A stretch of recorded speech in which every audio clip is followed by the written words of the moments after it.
எல்லாருக்கும் வணக்கம். இந்த பதிவில் எதை பற்றி பார்க்க போகிறோம்னா, மக்களே, ஜனநாயகன் திரைப்படம் 9ஆம் தேதி ரிலீஸ் ஆகும். அப்படிங்கிற நேரத்தில் 9ஆம் தேதி அன்னைக்கு தான் தீர்ப்பு வழங்குறதா அறிவிச்சிருக்காங்க. அதனால் எனக்கு தெரிஞ்சு 9ஆம் தேதி தீர்ப்பு கொடுத்தாங்க அப்படின்னா அன்றைக்கி ரிலீஸ் ஆக வாய்ப்பு இருக்குது. அப்படின்னா திரைப்பட உரிமையாளர்கள் சங்க தலைவர் திரு சுப்பிரமணியன் அவர்கள், திருப்பூர் சுப்பிரமணியம் அவங்க 9ஆம் தேதி தீர்ப்பு வழங்கிட்டாங்க அப்படின்னா 10ஆம் தேதி ரிலீஸ் பண்ண முடியும். 9ஆம் தேதி முன்பதிவு பண்ண டிக்கெட் எல்லாமே அடுத்த நாள் பார்ப்பாங்க, அப்படியே அடுத்த நாள் பார்ப்பாங்க அப்படின்னு சொல்கிறாங்க. அதாவது ஆனால் நிச்சயமாக ஜனநாயகம் கண்டிப்பாக வெளியிடுவாங்க மக்களே.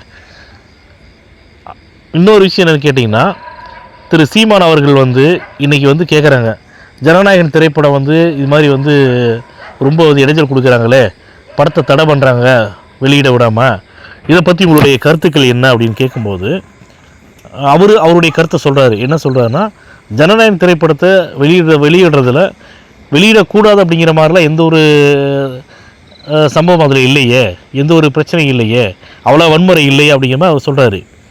அவர் ஒரு பக்கம் பேசுகிறாரா, நாம் தமிழர் கட்சியில் அந்த இவன் இல்லை, சாக்கடை துரைமுருகன், அவனோட வேலை என்னென்னா, அதாவது முன்னாடி ஒரு விஷயம் கேள்விப்பட்ட மக்களே, என்னென்னா விஜய் அவர்களை பற்றி அவனுடைய சாட்டை யூடியூப் சேனலில் கடுமையாக விமர்சனம் பண்ணி பேசுகிறான், தப்பாக பேசுகிறான் அப்படின்னா அவனுக்கு ஒரு வீடியோக்கு 5 லட்ச ரூபாயோ 50 லட்ச ரூபாய் கொடுக்குறதா பேசுகிறாங்க.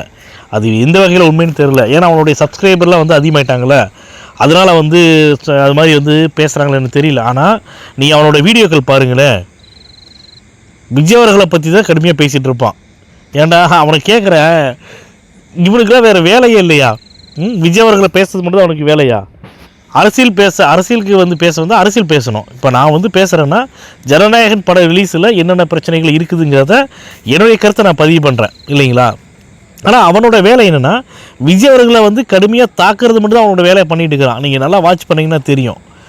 இந்த மாதிரி அயோக்கியம் இருக்கான்ல, சாக்கடை துறைமுருகன்லாம் 1ஆம் நம்பர் அயோக்கியன். அவனை சாட்டை துரைமுருகன் சொல்கிறத விட எல்லாருமே, நீங்கள் சோசியல் மீடியாவாக இருக்கட்டும், வேறு யூடியூப் சேனலாக இருக்கட்டும், எல்லாருமே இப்போ அவனை எப்படி கூப்பிட்றாங்கன்னா, சாக்கடை துரைமுருகன் தான் கூப்பிட்றாங்க. அந்தளவுக்கு அவன் சாக்கடைத்தனமாக பேசுகிறான்ல.